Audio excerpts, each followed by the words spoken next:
Happy Friday, everybody. We have a loaded MLB slate today. 15 games. Every single team is playing. There is so much value on the board. There's so many bets we can make today. So we're just going to talk about some of my favorite pitcher props here in this video. And it's also Free Friday. If you haven't been following me for a while, or if this is your first time seeing my channel, every single Friday I post all of my bets for free in the Discord server. So basically my full premium article, which is a bunch of plays and analysis with those plays, screenshots of my picks on PrizePicks and Underdog and my slips and everything, and also screenshots from my picket as well, showing the straight bets that I'm on. You know, like the no-run first innings, the home run parlays, the money lines, the spreads, all that too. So you'll get all that in the Discord server today. If you want to join the Discord itself, it is free. The Discord is completely free always, and then there's the premium section of the Discord too, where you get the additional plays. All those links are located in the description below, so be sure to check those out before you make your bets for today. Now let's get into the slate here. We'll head over to rotogrinders.com to check the weather forecast of what's going on around the country. And, you know, with 15 games, there's bound to be one or two with some weather concerns, and it does seem like there are some that we need to keep an eye out for. Looks like some pretty bad rain out in Baltimore, so Kevin Roth here doesn't think we're going to be playing that Blue Jays and Orioles game, so likely a stay away spot for me, especially for pitchers, most likely for hitters too. Royals of Cleveland, it's going to be cold, wind blowing in, good pitching weather. I actually have a play in that game, so that's really reassuring. Tampa, you know, decent. It's just typical Florida weather. It's hot, potential of rain. It looks like there's some rain up in New York, too, for the Giants and the Yankees. So they might have a delay. They might end the game early, but just be aware if you're taking any pitcher props up in the Yankees versus Giants game. So let's just jump into the plays here. I use Outlier for my research. I actually use a few tools. I use Outlier, I use RotoWire for the lineups, and I use Fangraphs for some of the advanced analytics that Outlier doesn't show. But we're just going to focus here on Outlier. It's the easiest way to show the visuals, the player profiles, and everything. This is a paid website, but there are free trials. That link's in the description below if you want to give it a try. And let's just jump right into the plays. So the first pick that I'm going to be on here is Nick Pivetta over 7 strikeouts. The Rockies strike out the most in the MLB against right-handed pitching at 29% this season. Plus, this is their first road game after playing a few games in Coors, which is actually a thing. You know, when teams play in Coors Field and they head on the road, typically for the other teams, but it applies for the Rockies too. When they head on the road, there's definitely a significant downgrade in the hitting just because the altitude changes the pitches so much. You know, the movement on the pitches is so different, and it's just such a different environment compared, especially to San Diego too. So Pivetta, he's exceeded 7 strikeouts in 6 out of 13 home games going back to last season. 6 out of 12 last year, 0 of 1 this year in the home games. But the matchup does not get as good as this. The Rockies, they are one of the worst teams in baseball. They're going to be one of the worst teams in baseball all year, and they're striking out the most against right-handed pitching. So I'm liking the 7 strikeouts for Pivetta. If you want to go safer on like a goblin play, you could go the 5.5 if you really want to, as a juicy parlay on PrizePicks. But for a straight-up play, going with the 7 with upside to ladder it up to 10 too. So you can even go up to 9.5 if you wanted to on one of these websites. Get plus 500 odds on it on some of the books too. Could be a solid play to maybe take some value on if Pivetta has a really high upside game.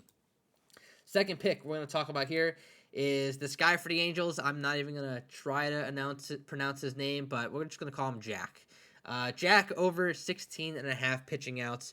Before getting knocked around against Cleveland in his last start, where he did only go 5 innings, he actually went over 16.5 outs in 10 straight starts. So he goes deep in the games, just consistently, usually 6 innings, occasionally 7 innings here. Looking back at last year, he had his first 2 starts, and then a huge stretch where he was going 6 innings or more every single start. The Astros, they are not the same as what they used to be. They're actually the 4th worst team in the MLB against right-handed pitching, with a 269 weighted on base average. Jack's elite against right-handed hitters with a 296 weighted on base average allowed. And if we head over to RotoWire and look at this Astros lineup, there's only going to be potentially one left-handed bat in the lineup, and that is Yordan Alvarez. Granted, it is a big, scary bat to have against you if you're not really good against lefties, but 8 righties against a guy who's really good against righties and typically goes deep into a game. I like his chances here to work around Alvarez and focus on these other hitters and go 6 innings or more, to be honest with you. A quality start is definitely in play in this one for Jack. Next play, we're going to head over to Chris Bubic, under 1.5 earned runs.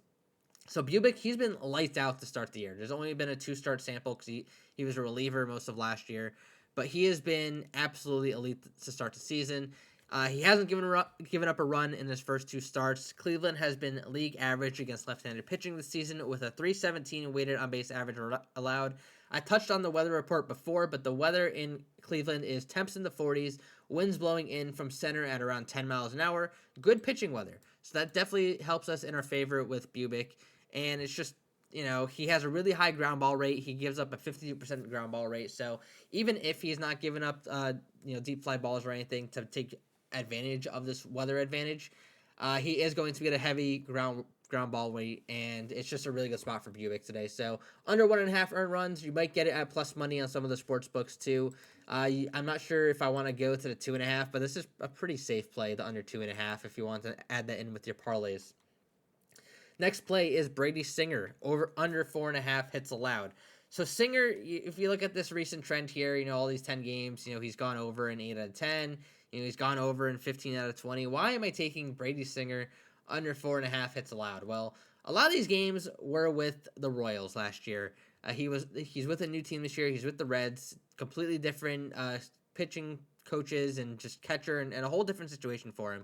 So he's had 2 starts this year. One, he looked absolutely lights out at Small Park against the Rangers. And in his second start against the Brewers, he got knocked around pretty good. Gave up 9 hits in that one. It's a good matchup for him. The Pirates are bottom 5 in the MLB against right-handed pitching with a 274 weighted on base average. And they also have the second least amount of hits against right-handed pitchers in the last 7 games with 23 in total. The only team who has been worse against right-handed pitching in the last 7 days is the Yankees, and that's because the Tigers just absolutely shut them down this past week or so. But I think Singer, goes back to a pretty solid game at home today. I have a feeling he's going to pitch very well in that ballpark and do a very good job of keeping the ball on the ground there. And like I said, this Pirates matchup, it doesn't scare me in the slightest. Last play I want to touch on, it is a trends play for us. I'm only focusing on the pitchers for this video. If you want to see my hitter plays and my hits, runs, and RBIs, home run parlays, and all that, you'll see that in the Discord server. So that's why it's important to join that, like I mentioned earlier in the video. But Reese Olson, under 5.5 strikeouts, is my last play of this video. He's had 5 or less strikeouts in 11 out of 14 road starts going back to last season. You see 10 out of 13 last year, 1 out of 1 this year. And the Twins only strike out at 19.9% against right-handed pitching this season. That's one of the bottom in the league. So I don't think they're going to strike out a lot against Olson today. And I'm going to ride this trend that he stays under the 5.5 strikeouts. So hopefully you enjoyed this video. Like I said before, be sure to join the Discord because it is Free Friday. And that's where you'll see all of my content today with all my slips, my write-ups, and pretty much everything you want to see. So look forward to seeing you there. And best of luck on your plays today, everybody.